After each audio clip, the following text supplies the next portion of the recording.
దళితులు హత్య చేసినవన్నీ కాపాడటమేంటి? ఎలా పోతావు నువ్వు పాదయాత్రకి? పాదయాత్రకు పోయి పూర్ణదండాలు పెట్టి ఏమని చెప్తావు? వీరి సుబ్రహ్మణ్యాన్ని హత్య చేసిన అనంతబాబుని రక్షిస్తున్నానని చెప్తావా? ఈయన బొమ్మ పెట్టుకుంటావా? కొన్ని జెండా గుర్తుగా పెట్టుకుంటావా? మాట్లాడాలి. వైసీపీ పార్టీలో ఉన్న దళిత నాయకులు కూడా తక్షణం నేను చెప్తున్నాను, వైసీపీ పార్టీలో దళిత నాయకులందరికీ 24 గంటలు టైం ఇస్తున్నా.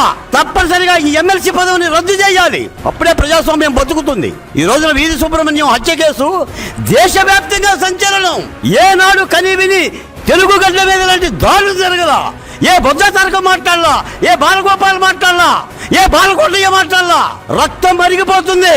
అమాయకులైన బిడ్డల్ని లక్ష్మమ్మ నీ కొడుకు శవాన్ని తెచ్చా తీసుకెళ్ళు, 2 లక్షలు ఇస్తా దానం చేసుకొని భీకరాలు వరికిన అనంతబాబుని కాపాడుతావా జగన్మోహన్ రెడ్డి? ఇదే నీ రాజకీయ ప్రాతిపత్యం?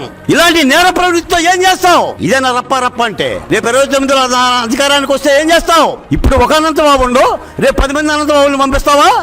ఇదేనా నీ రప్ప రప్ప? ఓ 10 మంది వీధి సుబ్రహ్మణ్యాలను చంపేస్తావా? ఎస్సీలని, ఎస్టీలని, బీసీలని ఎన్ని హత్యలు చేశావు? నువ్వున్న తాడేపల్లి పక్కనే ఉన్న సీతానగరంలో ఇసుక దిన్నెలో జరిగిన వరుడిని కట్టేసి వధువు మీద అత్యాచారం జరిగితే అందులో ఉన్న నిందితుడు వెంకటేశ్వర రెడ్డిని అరెస్ట్ చేయలేకపోయావు. నీకు ఆ 2 పదాలంటే మరి ఏం మమకారమో నాకు తెలియదు.